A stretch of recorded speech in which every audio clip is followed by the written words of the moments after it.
This session goes over 10 stretches that will help to improve your flexibility if done every day regularly for a period of time. Before you do any of the flexibility stretching, it's really important that you do a warm-up before so that you don't get an injury.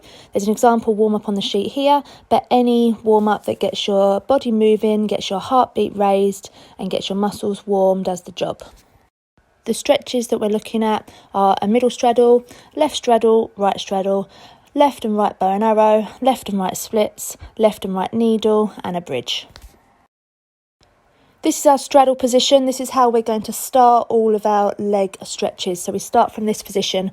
So we're looking for straight knees, toes pointed, making sure that our legs are turned slightly backwards. Our arms are out to the side in a strong T motion shape. Make sure that your head and chest is up. You're squeezing your tummy muscles, your core nice and tight, and really pointing down on those toes. So from that starting position, we then move into a middle straddle stretch. So we keep our legs in exactly the same position they were in. They're nice and straight, our toes and pointed. We're keeping our laces pointing towards the ceiling, turning our legs backwards slightly. And we're trying to get our chest and our chin touching the ground, pushing our belly button down towards the floor. Obviously, you're not going to be able to go this far straight away unless you're a very lucky person and naturally flexible. So it's all about taking your time, stretching that little bit further each day and trying to see that overall improvement. You need to hold each position for at least 60 seconds to be able to see an improvement. If you are very flexible and you can get all the way down, then you can think about putting something underneath one of your feet or both of your feet, and that just makes you stretch that little bit further, and that you can look at overstretching that position. Okay, so now we're looking at our left and right straddle stretches. So again, our legs have not moved. They're still in the same position. They're nice and wide in our straddle. Our knees are straight, our toes are pointed, turning your hips slightly so your knees are slightly backwards, laces facing the ceiling. You then reach down to each side, trying to get your head and chest on the inside of your leg. Okay, so reaching your hands towards your toes, and again you hold each position for 60 seconds. Remember, if you are all the way down and you find this easy, you can put a book or something, a pillow underneath one of your feet so that you're stretching that little bit further. So the next stretches are the left and right bow and arrow. Again, these need to be held for 60 seconds. You're reaching one arm over your head to its opposite foot.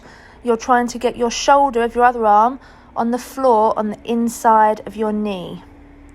Trying to reach, hold onto that foot. Other shoulder is touching the floor.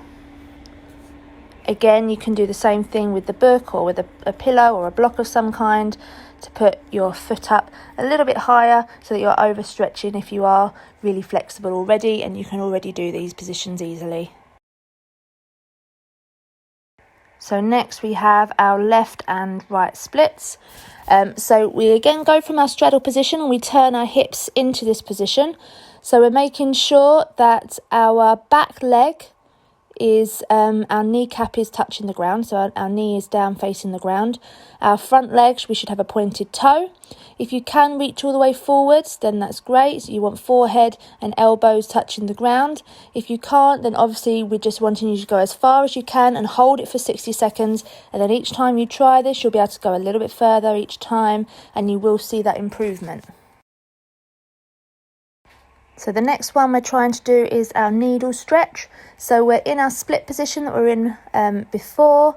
Again, we go to it from our straddle shape. So we haven't actually moved out of that straddle shape to start any of these positions yet. In your splits, with your back kneecap facing the ground, your front leg nice and straight, your toes pointed, hips squared towards the front as much as possible. Try not to let them twist towards the side.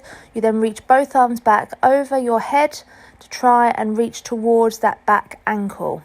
Make sure your arms don't come out towards the side. You need to keep your arms really close next to your ears. Again, as with all of the positions, we're holding it for at least 60 seconds on each side. Obviously, the needle stretches are very tricky, so you could do this to help you. You can put something behind you that you can hold on to, whether that be a sofa, whether it be a chair, whether it be a door, whatever you've got at home that you can reach to try and hold on to, that goes down to different levels so that you can really work to improve stretching out the muscles in your back and shoulders the more that you do it each day. So this last exercise is the only one that we do that doesn't originate from a straddle position. We start lying on our back, we put our hands under our shoulders, we bend our knees, our feet come up to our bottom, and we push our tummy up towards the ceiling. When we do a bridge, we're aiming to make sure that our shoulders are over our wrists.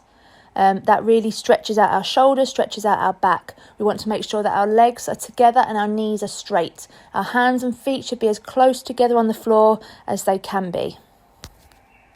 Obviously, again, don't expect to be able to do this as well as this picture straight away. It does take time to build up, and you'll get better and better the more you do it each time you practice.